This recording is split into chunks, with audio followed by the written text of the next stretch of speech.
ሰላም ጤና ይስጥልን እንደምንላችኋል። አክብሮታዊ ሰላምታዬ በያላችሁበት እንዲደርሳችሁ ቸሩ ሁሉ እየተመኘሁ ዛሬም በሀገራችንና በዓለም ዙሪያ ስላሉ አዳዲስና ጫጭር መረጃዎች ይዤ መጥቻለሁ። እናንተም ቻናሉን ላይክ፣ ሰብስክራይብ እና ሼር በማድረግ እንደዚህ ከቀደሙ ሁሉ ቤተሰብነታችሁን እንድትለግሱኝ በድጋሚ እየጠየቅኩኝ ወደ ዕለቱ አጫጭር መረጃዎች ሳመራ በዓለም ዙሪያ እየተከሰቱ ያሉና ዓለምን እያስጨነቀ ስላለው ስለ አሜሪካና ኢራን ጦርነት በመጀመሪያ የያዝኩት መረጃ ሲሆን በቀጣይ በዚህ ጦርነት በዚህ ሁኔታ አሜሪካና እስራኤል በኢራን ላይ እንዲህ የሚቀጥሉ ከሆነ ሰሜን ኮሪያ ጣልቃ እንደምትገባና የራሷን ድርሻ እንደምትወስድ እያስጠነቀቀች ይገኛል። ከዚህ ጋር በተያያዘም የአሜሪካው ጠቅላይ ሚኒስትር ፕሬዝዳንት ትራምፕ እኛ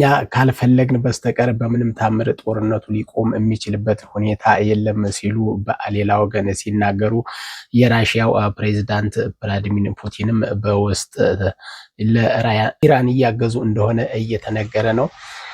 ከዚህ ጋር በተያያዘም ቻይናና ሰሜን ኮሪያ፣ ራሽያ፣ ኢራን በአንድ ወገን ሲሆኑ ሌሎች የዓለም ሀገራት ዝምታን የመረጡበት ሁኔታ እንዳለ እየተነገረ ነው።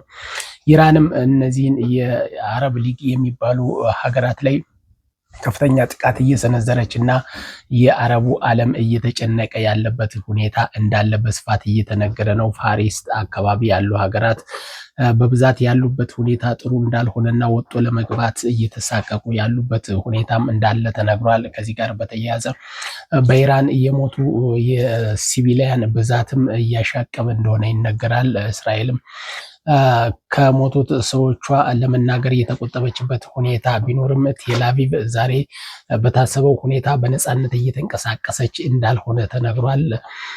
ሌላው በሀገራችን የተከሰተው በደቡብ የሀገራችን ክፍል አርባ ምንጭ ጋሞ አካባቢ የሞቱት ሰዎች ወደ 157 እንደደረሰ እየተነገረ ነው። ከዚህ ጋር በተያያዘ ቀጣይ ሌሎች ስጋቶችና አደጋዎች ሊኖሩ እንደሚችሉም ጨምሮ የተገለጸበት ሁኔታ ነው ያለ። እንግዲህ አሁን ካለንበት ነባራዊ ሁኔታ አንጻር ከዚህ በፊትም በቅርብ ዓመታት በደቡብ የሀገሪቱ ክፍል አካባቢ እንደዚሁ በርዕደ መሬት ምክንያት ብዙ ሰዎች እንደሞቱ ይታወሳል። ዛሬም በድጋሚ ለዚህ ስንዳረግ ሌሎ አስፈላጊ ጥንቃቄዎችን መደረግ አለመቻሉን የተለያዩ ተቋማት እየተቹና ሀሳብ እየሰነዘሩ ያለበት ሁኔታ አለ።